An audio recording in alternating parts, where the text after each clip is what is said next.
안녕하세요.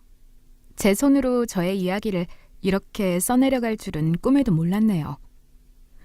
주변 사람들이 제 이야기를 듣고 혼자만 알고 있기 아깝다며 꼭 좀 사연 제보를 해보라고 했거든요. 파란만장한 저의 인생 이야기 같이 한번 들어보시고 울고 웃고 해보시렵니까?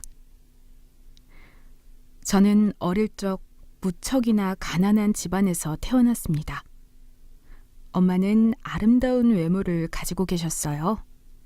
그래서 그런지 엄마는 어릴 때부터 남자들에게 많은 괴롭힘을 당했죠.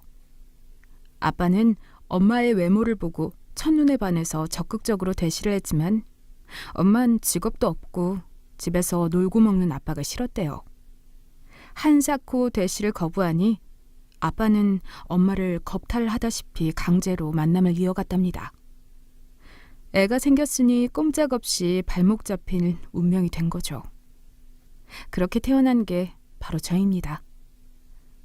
연애 결혼도 아니고 정략 결혼도 아니니 그 결혼 생활이 얼마나 오래 갔겠어요. 아빠는 엄마와 결혼하자마자 본색을 드러냈습니다. 젖먹이인 저에게 물건을 던지기도 했고요. 의부증이 심한 아빠는 엄마가 집에만 있어도 불안해하는 사람이었습니다. 당신 어디서 남자 향수 냄새가 나는데? 다른 놈 만나는 거 아니야? 하루 종일 애 보느라 해도 못 보고 계속 집에만 있는데 그게 대체 무슨 소리예요? 날이 갈수록 아빠의 의심은 심해져 갔고요. 폭력과 폭언의 수위도 점점 거세져만 갔습니다. 그러다가 이대로 가다간 죽겠다 싶었던 건지 엄만 제 손을 잡고 도망쳤어요. 전주에 사는 이모 집에 피신을 간 거죠. 거기서 이모부 도움을 받아 이혼을 하게 되었고 아빠는 이혼 후에도 저를 찾아와 협박을 했지만 얼마 지나지 않아 알코올 중독으로 쓰러지셨습니다. 사인은 뇌출혈이었죠. 그렇게 비극과 함께 저희 집에는 평화가 찾아왔습니다. 뛰어난 외모 덕인지 아무것도 안 해도 남자들의 호감 표시를 받는 엄마는 처음으로 한 사람에게 마음의 문을 열었어요. 새아빠였습니다. 새아빠는 사업을 하시는 분이셨고 그동안 적극적으로 엄마에게 달려들듯이 들이댄 남자들과는 다르게 아빠는 조심스럽게 다가오셨대요. 그게 엄마가 마음의 문을 열게 된 계기셨고요. 저에게 아빠를 만들어주고 싶어 했던 엄마는 재혼을 하게 되었습니다. 사실 저는 엄마랑만 단둘이 살고 싶었어요. 그래도 엄마가 새아빠를 만나고 온 날이면 얼굴에 미소가 번져 있었기 때문에 차마 엄마, 나 엄마랑 단둘이 살고 싶어. 새아빠는 불편해. 라고 말할 수 없었죠.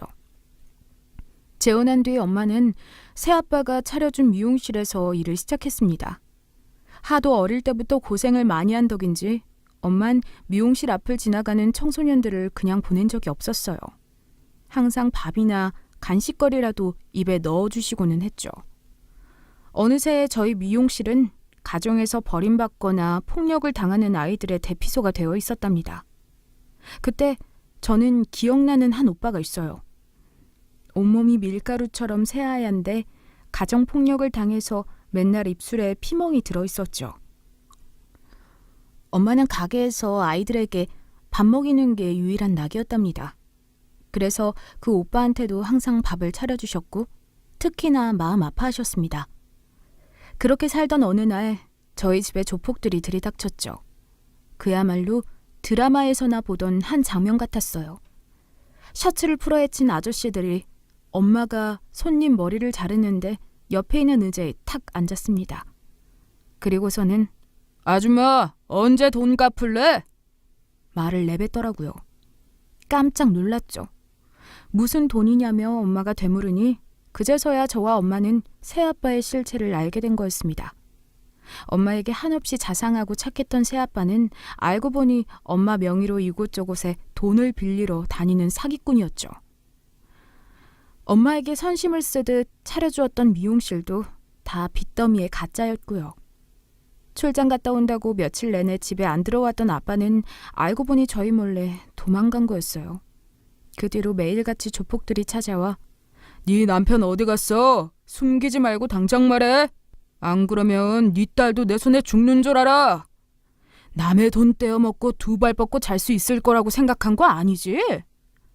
쌍욕과 함께 엄마와 제 뺨을 막 때리고 난리도 아니었어요. 맞다.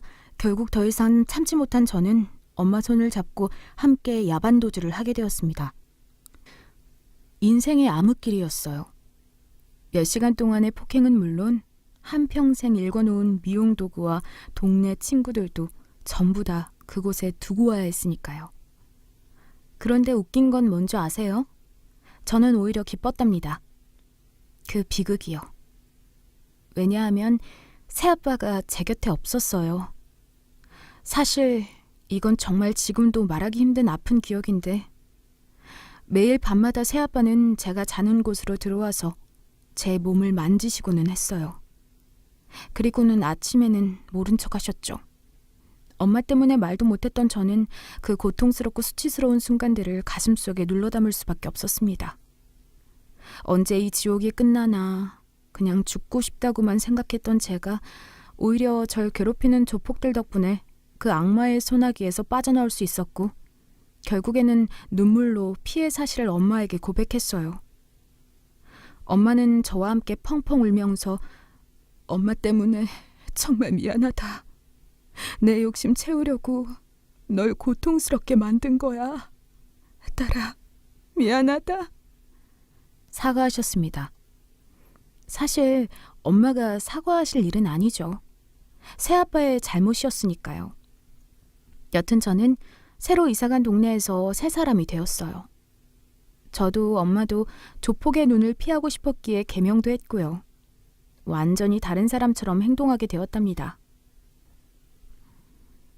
저희 모녀에게 그 미용실 동네의 기억은 전부 트라우마로 남았고 서로를 위해 입에 올리지도 않았어요.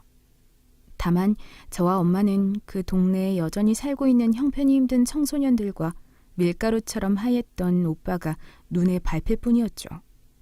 그렇게 기억을 지워버린 저는 다시 열심히 공부를 시작했어요. 지금이야 시대가 바뀌어서 공부 열심히 안 해도 잘 먹고 잘 살 수 있었지만 제가 어릴 때만 해도 안 그랬거든요. 명문대 가서 대기업 들어가는 게 유일하게 보장된 성공의 길이었습니다. 하지만 저는 공부머리가 없었어요. 아무리 공부를 열심히 해도 똑똑한 애들은 이기지 못하겠더라고요. 게다가 대학에 입학해서도 엄청나게 비싼 학비도 큰 고민거리였죠. 그래서 결국 저는 대학 진학을 포기하고 골프장 캐디로서의 길을 걷게 되었습니다. 여자 고졸이 할 수 있는 가장 돈이 되는 일이었기 때문이었죠. 돈은 참 많이 벌었어요. 일반 알바를 한다면 손에 넣을 수 없는 돈이 통장에 턱턱 꽂혔으니까요.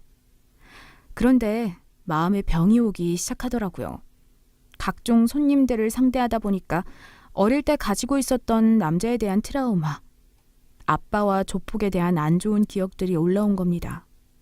앞에서는 방긋방긋 웃고 숙소에 들어가서는 정신과 약을 입에 털어넣으며 느끼한 속을 개워내기 일쑤였죠. 그렇게 한 몇 년을 지내다 보니 얼굴이 푸석해졌고 그늘이 지기 시작했습니다. 그 무렵 그곳에서 함께 일하던 언니가 제안을 했어요. 요즘 네일아트 샵이 그렇게 잘 된대. 우리도 언제까지 여기서 웃음 팔며 건강 팔며 있을 수는 없잖아. 손님들 진상 받아내는 것도 지겹고 나가서 우리 기술 배워서 같이 장사하자.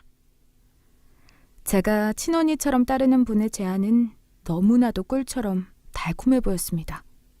거절할 이유는 없었어요. 몇 년 동안 모아둔 돈도 있겠다. 이거다 싶었죠.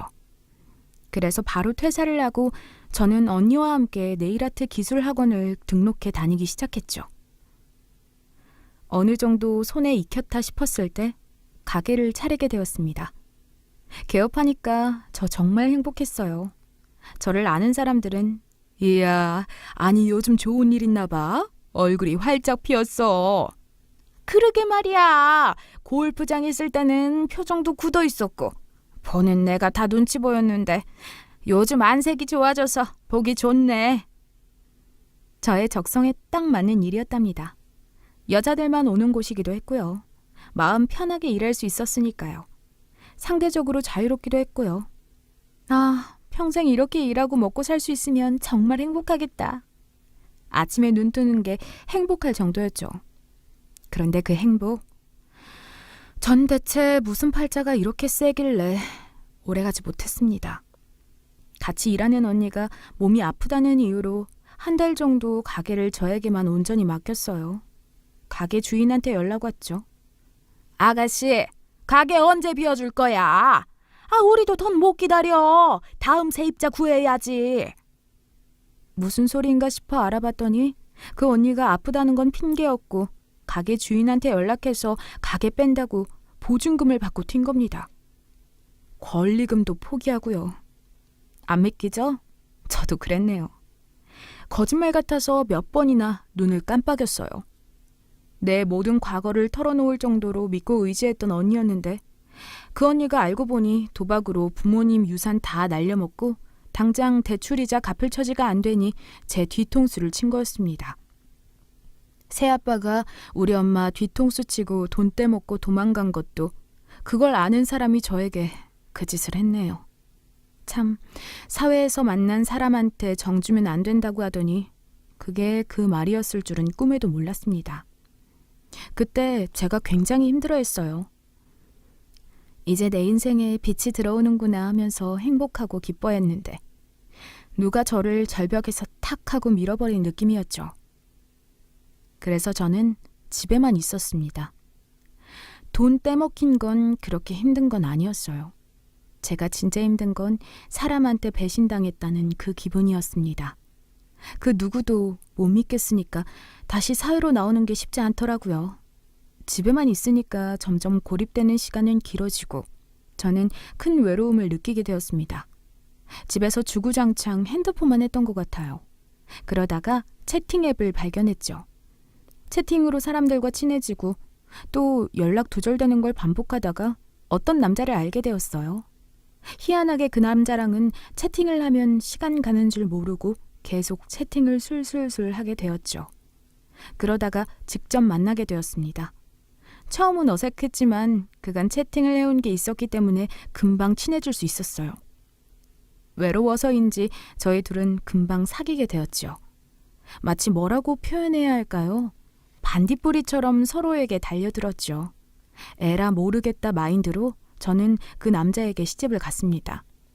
남자는 공장을 다니는 사람이었어요. 난 부모도 없어.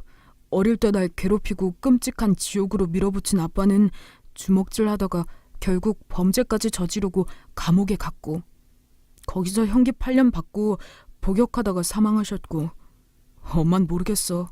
한 번도 본 적이 없고. 진솔하게 본인의 과거를 털어놓은 남자. 사실은 보통 여자였으면 그 남자는 절대로 쳐다도 보지 않았을 거예요. 저는 어찌된 일인지 그 남자에게 묘하게 끌렸습니다.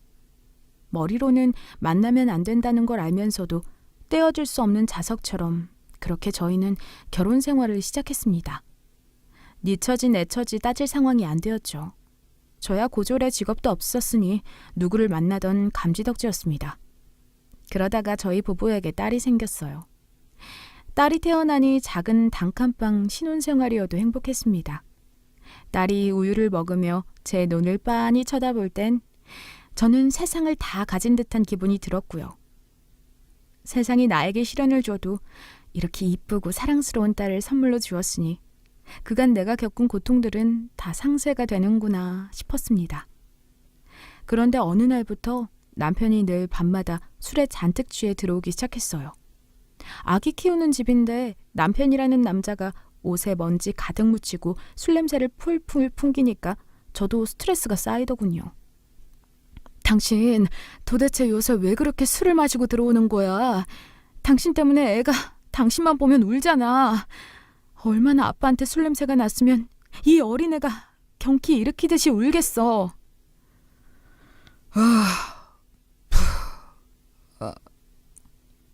연신 술에 취해 지 몸을 못 가누고 거친 숨만 내쉬는 남편이었습니다. 황당스럽더군요. 몇 번의 실랑이 끝에 저희는 서서히 멀어지기 시작했습니다. 저는 거실에서 아기랑 함께 잤고 남편은 창고로 쓰이는 작은 다락방 같은 곳에서 몸을 뉘어 잠을 잤죠. 어찌 보면 각방을 쓰게 된 거랑 똑같아요. 그렇게 잦은 다툼이 시작되니 제 마음도 서서히 병들어갔습니다. 그런데 힘들어하는 걸 엄마한테 죽어도 말하기 싫더라고요. 엄마는 엄마 인생 하나만 생각해도 건사하기 힘든 사람인데 딸내미까지 걱정을 끼치게 만들고 싶지는 않았습니다. 그렇게 저는 늘 꾹 참았고 누가 툭 치면 눈물이 날 정도로 우울증이 심해졌어요. 방에 햇볕이라도 좀 들어오면 우울증 치료에 도움이 되었을 텐데 그것도 아니었으니까 말이에요. 그러다가 큰일이 터지고야 만 겁니다. 예전에는 안 그랬는데 어느 순간부터 제가 남편이랑 싸울 때마다 눈물이 나더라고요. 전 울고 싶지도 않았는데 이 눈물샘이 고장난 건지 자꾸만 눈물이 흘렀습니다. 야! 너 눈물 흘리면 다 되는 줄 알아? 이래서 여자들이 문제라니까. 나 너 눈물 보는 거 지겨워. 너랑 싸우다가 꼭 너는 울고 나만 나쁜 놈 되는 거 같잖아. 아, 진짜 지겹다 지겨워. 왜 그러는 거냐? 당신은 아내가 우는데 꼭 말을 그렇게 해야 해? 나야말로 당신이 지겨워. 공장 다니면서 언제 한번 월급이라도 나한테 따박따박 준 적이 있어? 애한테 떳떳한 아빠가 되기를 했어. 아내한테 사랑꾼 남편이 돼보기를 했어. 내가 도대체 전생에 무슨 죄를 지었길래 이렇게 고통스럽게 살아야 하는 건지 원. 딱! 제 말이 끝나기 무섭게 남편의 손이 제 귓가에 날아왔습니다. 술에 취해 이성의 끈을 놓아버린 남편은 제 귓사다구를 때린 거였어요. 위에 써놨다시피 저는 제 몸을 건드는 남자에 대한 엄청난 트라우마가 있어요. 그 순간만큼은 정말 사시나무 떨듯이 모든 게 두려웠습니다. 애를 데리고 바로 집 밖으로 뛰쳐나왔습니다. 엄마 집으로 도망쳤어요. 너 이 시간에 애 데리고 무슨 일이야? 얼굴은 또 왜 이렇고, 어? 엄마는 제 얼굴을 감싸 안았습니다. 저는 아무 말도 못하고 그냥 품에 안겨 펑펑 울었네요. 그때 애한테 왜 그렇게 미안한지, 엄마의 슬프고 한맺힌 감정이 다 전달되는 것 같아서 아기한테 너무나도 못할 짓을 지은 것 같았습니다. 엄마는 눈물 끝에 제가 하게 된 이야기를 듣고 이혼하라고 말씀하셨어요. 엄마가 사실은 너 걱정 많이 했어. 딸은 엄마 팔자 닮는다고 너가 그렇게 결혼 급하게 진행하더니 그래도 잘 사는 줄 알았는데 참, 남자한테 시달리지 말고 그냥 이혼하고 엄마 집으로 들어와. 남편과 이혼을 결심했습니다. 이혼 준비 중에 충격적인 사실을 알게 되었어요. 알고 보니 남편이 공장 사람들이랑 일 끝나고 도박을 한 모양이더라고요. 아무래도 그 공장 일이 힘들다 보니까 사람들이 음지에서 많이 놀거든요. 뭐 여자 나오는 술집을 간다거나 도박을 한다거나 등등이요. 검묵자흑이라고 검은 데 있으면 사람이 검어진다고 하잖아요. 제 남편도 마찬가지였지요. 일 끝나고 옆에 있는 하우스 도박장으로 들어가서 스트레스 푼다고 게임 몇 판 한 게 중독의 화근이 되었고 월세 보증금까지 다 날려먹을 정도였던 겁니다. 그래서 보증금 날려먹은 덕에 다음 달이면 거리로 내쫓길 처지였던 거예요. 자존심 때문에 남편은 저에게 그 말을 하지도 못했고요. 그래서 자기 속에 화가 쌓이다 보니 조금만 건드려도 보고처럼 부풀어 올라 결국엔 저를 때리기까지 한 거였습니다. 아내 때리는 남자를 누가 데리고 살겠어요. 그래서 이혼 결심한 거였죠. 그런데 슬픈 게 이혼하는데도 돈이 필요하던데요. 많이요. 변호사도 구해야 하고요. 시간과 노력이 많이 들어가는 일이었습니다. 변호사 비용이라도 구해보고자 저는 먹고 살 길을 찾아야 했어요. 애 때문에 어디 취업하기도 힘들었고요.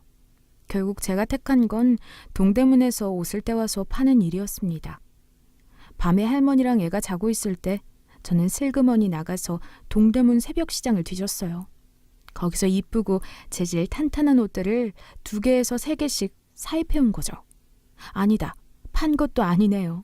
그냥 인터넷에 올려서 저렴하게 가져갈 사람들을 구했습니다. 마침 얼마 남기지도 않았어요. 몇천 원 남겼거든요. 그런데 그게 맘카페에서 소문이 쫙 난 거예요. 아무래도 애엄마들이 아기 키우면서 옷 사입히고 그런 게 힘들잖아요. 제가 장사하던 때만 해도 인터넷으로 그렇게 옷 올려서 파는 사람들도 많지도 않았고요. 그러다 보니까 금방 제가 알려지기 시작한 거였습니다. 저에게는 둘도 없는 좋은 기회였고요. 맘카페에서 진솔하게 제 인생 이야기를 담은 글을 올리고 앞으로도 옷 계속 팔 거니까 많은 관심 달라고 하니 다들 마음이 아프다며 연민의 마음으로 제 옷을 하나씩 사주시기 시작했습니다. 그리고 어릴 때부터 저는 엄마 덕분인지 미감에 예민했어요. 가난하고 남편한테 맞아서 눈에 멍이 들었어도 엄마는 딸아, 항상 너가 있는 자리는 깨끗하고 아름답게 해야 한단다. 그래야지 마음도 환해지고 아무리 어두워도 마음속에 있는 그 빛을 잃으면 안 돼. 라며 물 한 잔 마실 때도 이쁜 컵으로 마시는 엄마였어요. 그 부분을 제가 딱 닮은 거였죠. 그래서 제가 네일아트나 예술이랑 미술 관련된 일에 적성이 잘 맞았나 봐요. 하여튼 간에 저는 그 장사 덕분에 3개월 만에 목돈을 손에 쥘 수 있게 되었습니다. 돈 2천만 원이 수중에 생겼죠. 누구는 비웃을 수 있는 돈일 수도 있겠지만 저에게는 너무나도 크고 정말 생명수 같은 금액이었습니다. 돈이 참 무서운 게 뭐냐면요. 돈이 생기니까 마음에 여유가 생기더라고요. 괜히 부자들이 더 착하고 성격이 좋다는 말이 나오는 게 아니었어요.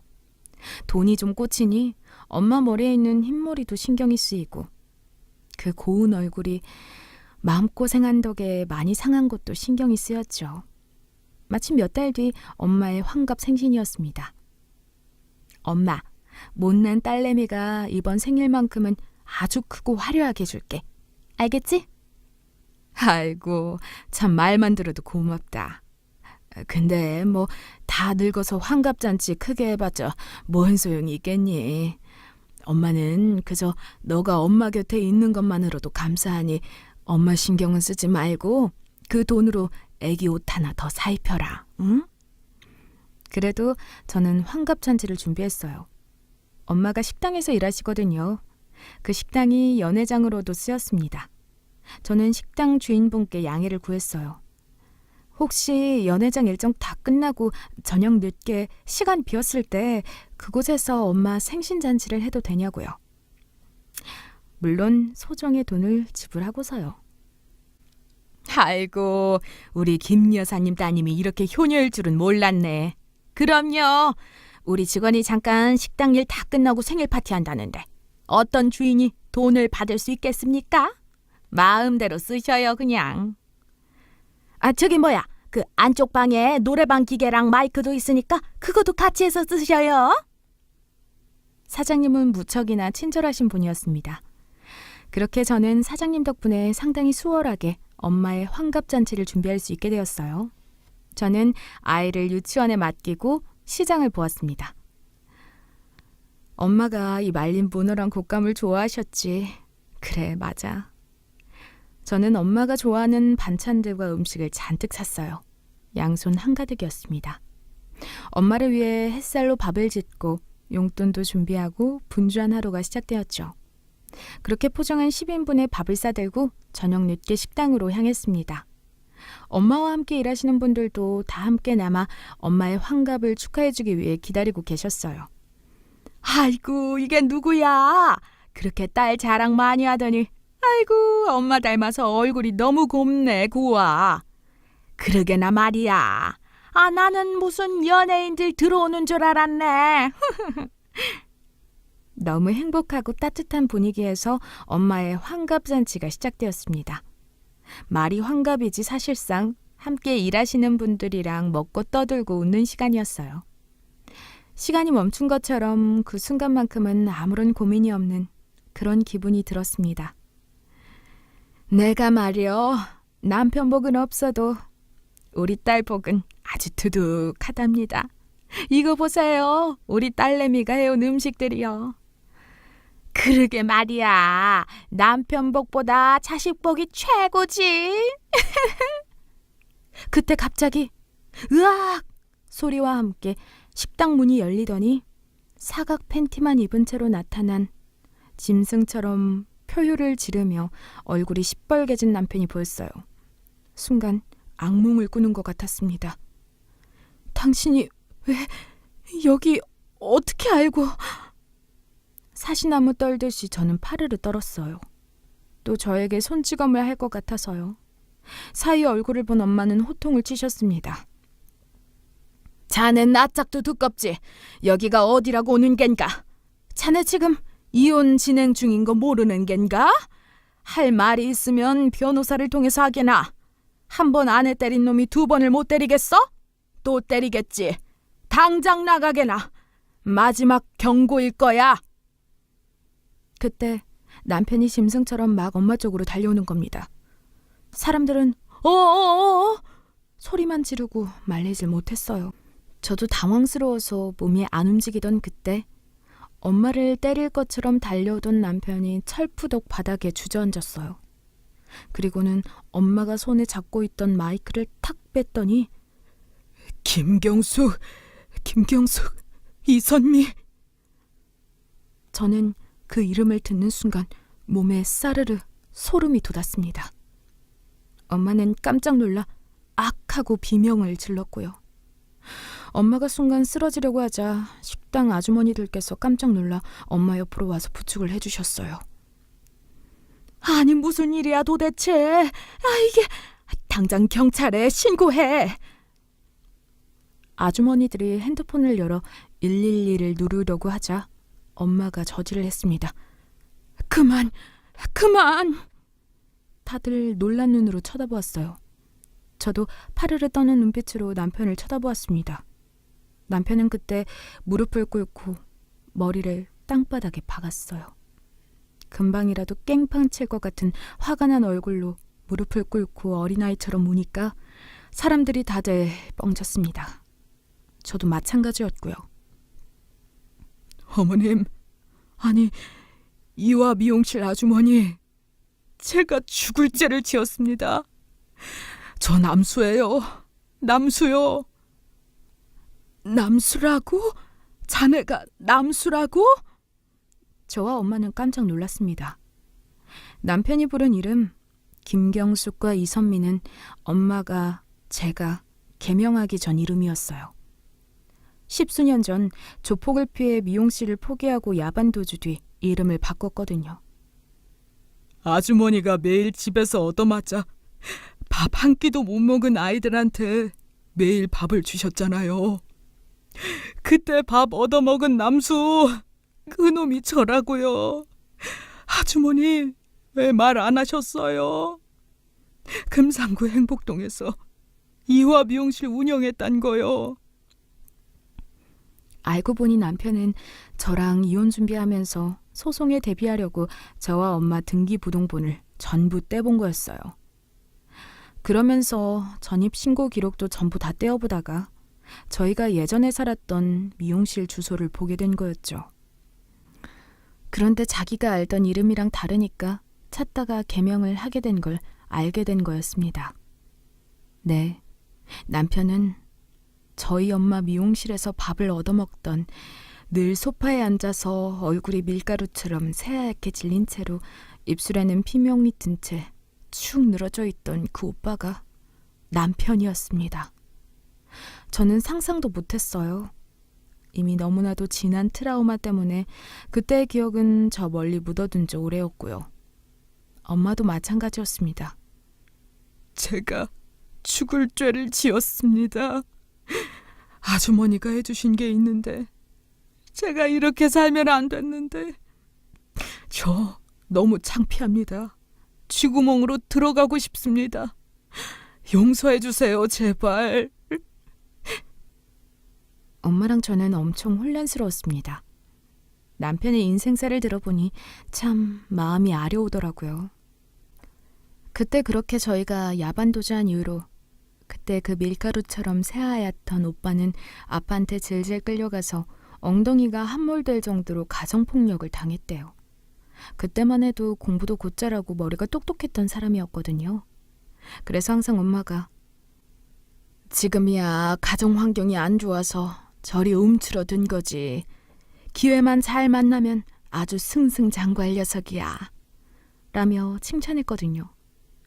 그런데 폭행으로 인해 학교도 다니지 못하고 학교 밖 청소년이 된 거였답니다. 머리가 크니까 더 이상 본인을 때리는 아빠 밑에서 살기 힘들다며 집을 뛰쳐나왔고 그때부터 공장 생활을 전전했대요. 내 인생은 왜 이렇게 지옥 같은지 내가 유일하게 돌아갈 등지 같았던 미용실도 사라지고 거의 매일매일 죽고 싶다고 기도했답니다. 외로움에 사무쳐 매일 밤을 울며 잠들다가 채팅을 시작하게 된 거였대요. 그러다가 저를 만나게 된 거였습니다. 인연이라는 게 정말로 소름 돋지 않나요? 필연인 건지.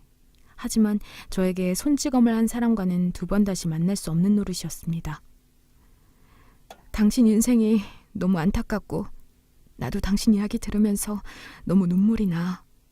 그런데 애 앞에서 엄마를 때린 아빠를 다시 받아주면 우리 애는 나처럼 똑같은 남편 만나서 불행하게 살 것 같아. 미안해. 다만 당신이 어디서 뭐라든 행복하게 살길 바랄게. 하며 남편의 재결합 요구를 거절했습니다. 세상이 떠나가라 울더군요. 저도 가슴이 찢어지는 것 같았습니다. 저는 보통 여자들과 다르게 폭력을 행하는 남자에 대한 두려움과 트라우마가 상상도 못할 정도로 컸거든요. 엄마도 눈물을 훔치며 사위에게 말하셨습니다. 네가 그 아이구나. 아줌마가, 아니 어떻게 불러야 하니? 이 장모가 입이 두 개라도 할 말이 없다. 그때 힘들어도 너희를 두고 그 미용실을 떠났으면 안 됐는데 그간 고생 많았다. 그리고 미안해하지 않아도 된다. 다 잊은 일이고 지난 일이야. 자네도 이젠 자네 인생 살게나. 아버지에 대한 기억이 너무나 아파서 삐뚤어진 것도 다 이해가 되지만 그렇다고 해서 아버지에 대한 기억이 너무나 아파서 삐뚤어진 것도 다 이해가 되지만 그렇다고 해서 아버지에 대한 분노로 산 결과가 마누라랑 이혼하고 토끼 같은 자식과 다 떨어지게 되었지 않나. 이젠 그 악의 축을 끊어버리고 자네도 건실한 자네의 삶을 꾸려가게나. 그 이야기를 들은 식당 아주머니들은 사위가 너무 불쌍하다며 옆에서 혀를 끌끌 찼어요. 엄마가 사위를 꼭 안아주니 남편은 어린아이처럼 펑펑 울었죠. 그렇게 남편은 식당을 나섰고 저랑은 이혼을 하게 되었습니다. 저는 이 악물고 엄마와 아이를 위해서 살았던 것 같아요. 바쁘게 살다 보니 저에게도 기회가 오더군요. 스마트 스토어에 상품을 올려 정식으로 쇼핑몰을 차리게 되었고 그게 꽤나 잘 되면서 저도 경제적 자유라고 부를 수 있는 삶의 윤택함이 찾아오게 된 거였답니다. 더 이상 아이 분유값 때문에 쩔쩔매지 않아도 되었어요. 이제는 엄마와 아이와 함께 단칸방이 아니라 경비와 보안이 철저한 아파트로 이사갈 수 있게 된 거였습니다. 저에게는 그게 마치 하나의 큰 인생문을 연 것 같았어요. 아이는 외국어에 관심이 많았습니다. 어릴 때부터 유학 가고 싶다고 그렇게 저를 졸랐거든요. 엄마, 나 꼭 해외에서 공부하고 싶어. 저는 가방끈도 짧고 못다한 공부에 대한 미련이 있었기 때문에 아이에 대해서 아낌없이 서포트를 해주고 싶었어요. 엄마가 해준 것도 없는데 아이가 혼자서 공부도 열심히 하니까 기특했죠. 그렇게 저는 애 유학 보내고 사업을 열심히 진행하였습니다. 그런데 인생이라는 게 늘 잘 되는 일만 있는 건 아니더라고요. 중국 유통사업이 활발해지면서 기존 다른 인터넷 쇼핑몰과는 경쟁에서 제가 밀린 겁니다. 비슷한 디자인이면 사람들은 당연히 더 싼 걸 구매했죠. 그러다 보니 자연스럽게 저희 가게도 적자가 시작되면서 더 이상 감당할 수 없는 지경에까지 오게 된 거였답니다. 엄마가 돈이 없으니 딸내미도 한국으로 다시 돌아왔어요. 다행히 학업을 다 마칠 때쯤 사업이 휘청거린 거라 학위는 따고 들어온 딸이었습니다. 그런데 그때 참 엄마가 뇌출혈로 쓰러지셨죠. 그러면서 크게 다치셨고 병원비가 어마어마하게 나오기 시작했습니다. 그간 모은 돈은 족족 딸내미 유학비로 다 써버렸고요. 한평생 고생만 하다가 말년에 아파서 병원에 누워있는 엄마를 보니 눈에서 눈물이 핑 돌더라고요. 엄마 미안해. 딸이 엄마 고생만 시키는 것 같네. 너무 미안해. 병원비도 없어서 제대로 된 치료도 못 받게 하고. 바보처럼 닭똥 같은 눈물만 뚝뚝 흘렀습니다. 그런데 그때 딸이 저를 조용히 불러내더라고요. 엄마, 할머니 병원비 해결했어. 뭐? 그게 무슨 소리야? 네가 돈이 어디서 났다고? 한국 온 지 얼마나 됐다고 그 큰 돈이 생겨? 일도 안 하는 애가. 딸내미에게 큰 돈이 생긴 걸 수상하게 여긴 저는 어떻게 된 일이냐고 추궁을 했습니다. 그러자 실토를 하더라고요. 사실 나 할머니 아프시고 나서 아빠한테 연락했어. 10수년 전 이혼한 전 남편의 이름이 딸내미 입에서 나오니 저는 놀랐습니다. 전 남편과의 아픈 기억과 추억들 가슴속에 묻어두었거든요. 이따금씩 아이 키울 때 힘든 순간이 올 때면 재혼할까 싶었지만 그의 알코올 중독과 어린 시절 아픔을 제가 감당하기에는 역부족이었기에 이를 꽉 깨물고 이혼하고 연락 한 통 주고받지 않았어요. 그런데 딸내미는 종종 연락을 주고받은 모양이더라고요. 그나마도 유학 가면서 연락이 완전 끊겼다가 한국 오면서 다시 연이 닿은 모양이었나 봅니다. 할머니 힘들다고 병원에 입원하고 계신다고 하니까 아빠가 일단 급한 대로 쓰라고 1,000만 원 보내줬어. 엄마가 알면 불편할 수도 있으니까 그냥 조용히 병원비로 해결하라고 했는데 이걸 말 안 할 수가 있어야지. 이 돈을 받아도 되는지 참 오랜 시간 마음이 무거웠지만 급한 불은 껐었어야 했어요. 전 조심스럽게 남편에게 연락을 했습니다. 당신 어떻게 된 거야? 엄마 병원비를 당신이 보내주다니. 어떻게 살고 있어? 나야 뭐 그냥 살고 있지. 오랜만이야. 문자로 연락을 주고받다가 저희는 만나게 되었습니다. 전 남편이 병원 앞으로 찾아왔어요. 저에게 보온병 하나를 건네더라고요. 뭐 특별한 건 아니고 어머님 드리라고. 내가 고운 사골이야. 이상한 거 아니니까 의심하지 말고 먹어. 당신... 목이 막혔습니다. 친구도 없고 먹고 사느라 바빠서 따뜻한 사람들의 온정을 느낄 새도 없었거든요. 그러니 이혼한 지 10년이 훨씬 넘은 전 남편의 그런 사소한 챙김에도 눈물이 왈칵 나더라고요. 저는 그 사고를 받아들어 엄마가 입원한 병실에 들어가서 입을 꾹 닫고 엄마에게 사고를 건넸습니다. 엄마도 알 수 없는 기운을 느꼈나 봐요. 딱 보니 어디서 난 거냐고 묻더라고요. 어디서 난 거냐니. 왜 묻는 말에 대답을 안 하는 거야? 참, 누가 준 거야? 있어요. 그냥 드셔요. 묻지 말고.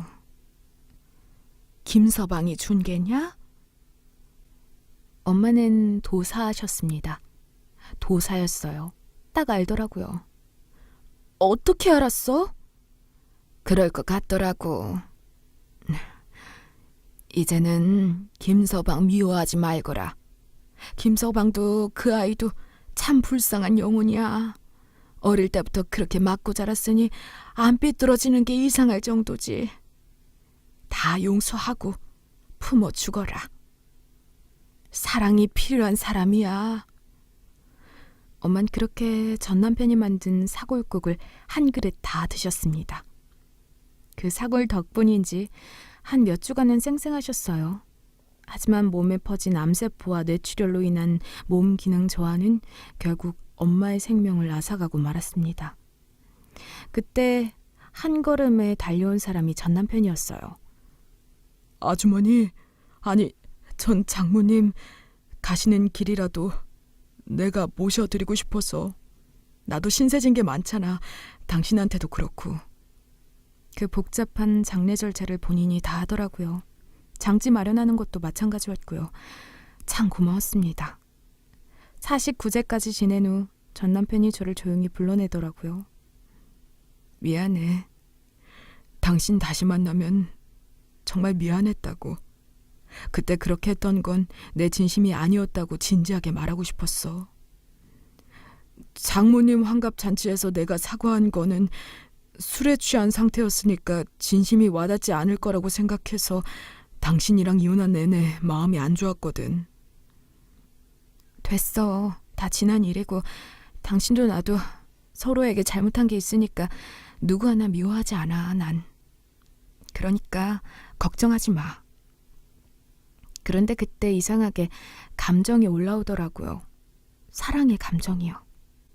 나이가 이젠 반 100살이 훌쩍 넘어서 옛날처럼 가슴 떨리는 사랑은 없을 줄 알았는데 마치 20대 청춘 남녀가 처음 만난 것처럼 이상하고 말랑말랑한 절절한 감정이 올라왔습니다. 이제는 다 잊었다고 생각했는데 아니었나 봐. 오랜만에 보니까 좋다. 제가 먼저 마음을 고백하니 전 남편은 제 손을 꼭 잡았습니다. 그간 술을 입에 대려고 해도 장모님과 제 얼굴이 떠올라서 정말 힘겹게 알코올 중독에서 벗어났대요. 때로는 지치고 인생을 놓고 싶어도 제 생각이 나서 그러지 못했답니다. 그래서 변변치는 않아도 일용직 노동일에 매일 하루도 빠짐없이 나가면서 인정도 많이 받고 거기 건설사 관리직 형님께 눈에 띄어서 자격증도 따서 취업도 하게 되었고 건실하게 살며 돈도 부족하지 않게 모아두었다고. 더 이상 나는 과거에 그 춥고 무서운 환경에서 움츠리며 살던 내가 아니라고 하며 저에게 함께 살자고 하더라고요. 그 고백을 어떻게 거절하나요? 그냥 저는 대답 대신에 그의 품 안에 와락 안겼습니다. 그 사람 등을 어루어 만져주면서 고생했다고 했어요. 우리는 꼭 만났어야 할 필연이었나 봐. 고마워, 사랑해, 그리고 미안해 하며 진한 포옹과 함께 그렇게 저희는 합가를 하게 되었습니다. 소식을 들은 딸은 무척이나 좋아했어요. 사실은 엄마에게 동반자가 생겼으면 좋겠다고 생각을 했었는데 부모님이 다시 재결합하니 딸도 엄청 행복해했고요. 나는 정말 엄마 아빠가 합쳐서 너무 행복해. 유학생활하면서 딱 하나 부러웠던 게 그런 게 있었다면 내 친구 부모님들은 자식들 다 키워놓고 본인들 하고 싶은 일 하면서 제2의 인생을 사는 게 너무 멋져 보였거든. 나도 마음이 너무 좋다. 불안정하고 힘들었던 지난 날들을 뒤로하고 저와 남편은 정말로 찐사랑을 서로에게 느끼며 부모님에게 충족받지 못했던 사랑의 결핍을 서로에게 충족시켜주며 사랑하고 있습니다. 남편은 전에 못 이룬 네일아트 샵의 꿈을 다시 펼쳐보라며 저에게 작은 샵도 마련해 주었어요. 정말 강남에 있는 크고 삐까뻔쩍한 곳은 아니어도 한적한 동네에 나만의 공간이 생긴다는 게 저에겐 얼마나 행복하고 기쁜 일인지 몰라요. 그렇게 저는 제가 하고 싶은 일을 요즘엔 마음껏 펼치면서 살고 있습니다. 어릴 때 무척이나 힘든 시절을 지내면서 저 혼자 위로 삼은 말이 있다면 저는 저의 말년이 무조건 행복할 거라고 생각했어요. 내가 이렇게 젊었을 때 고생했으니까 나중에는 정말 행복할 거야. 그렇게 안 된다면 하늘이 무심한 거지. 라며 버텼는데 소원은 이루어졌네요. 저요? 이젠 행복합니다. 과거의 지난 날들을 아픈 상처는 저 넓은 바다에 다 던져버리고 왔어요. 그래서 지금은 정말 잠도 잘 자고 언제 그랬냐는 듯이 하루하루 감사하며 살고 있네요. 이 끝나지 않을 것 같은 고통스럽고 지옥 같던 가난하고 비참했던 나날들.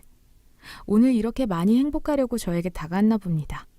남편도 저도 서로를 필연이라 생각하며 죽는 날까지 서로만 바라보며 살려고 합니다. 참, 그래서 이 말 전해드리고 싶어요. 지금 가정 환경이 힘들고 아프고 상처받은 어린 아이들과 그리고 그 어린아이가 아직 마음속에서 크지 못해 몸만 큰 어른들께 당신들은 사랑받을 자격이 충분히 있고 행복해질 수 있는 사람이라고 말씀드리고 싶습니다.